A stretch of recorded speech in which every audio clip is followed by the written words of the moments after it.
And this, just for the legal geeks out there, has to do with the Dormant Commerce Clause. And the Dormant Commerce Clause basically says you can't disadvantage folks in interstate commerce based on like an individual state. You can't say only residents of this state can supply lumber to this state. That's a simplification of those. Medical cannabis has become federally legal.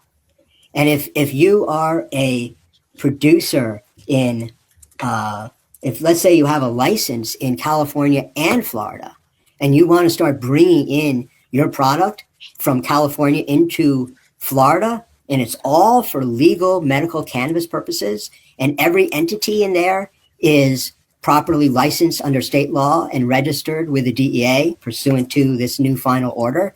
I think that state laws barring that are very susceptible to Dormant Commerce Clause challenges. And I don't want to state a result, and I want to be a little careful here in my wording to not be definitive, because I need to think about it more, and I don't want to say something that, gets taken out of context. But no, yeah, I'm just making sure I'm on the stack, because I know we all have lots of questions.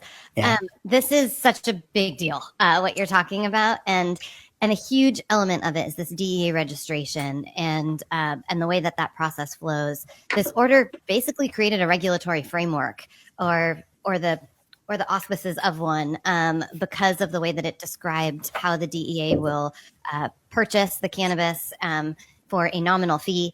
And one of the things that I have always thought was slightly questionable when I thought about cannabis being rescheduled or legalized at the federal level was that the government was going to be giving up a lot of the 280E penalties that has been its way of taxing the industry for a long time, and that they wouldn't give that up without inserting something else. And it appears that the DEA is inserting itself in the middle of cannabis transactions in a way that it could be benefiting with revenue generation through this transaction.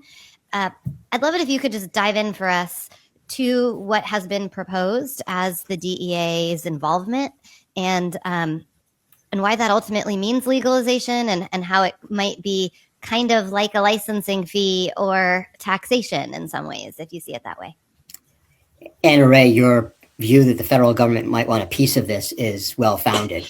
And I know that President Trump at one point said, look at all the money the states are making, we should get a cut of that. Yet, I don't think that the DEA insertion is that.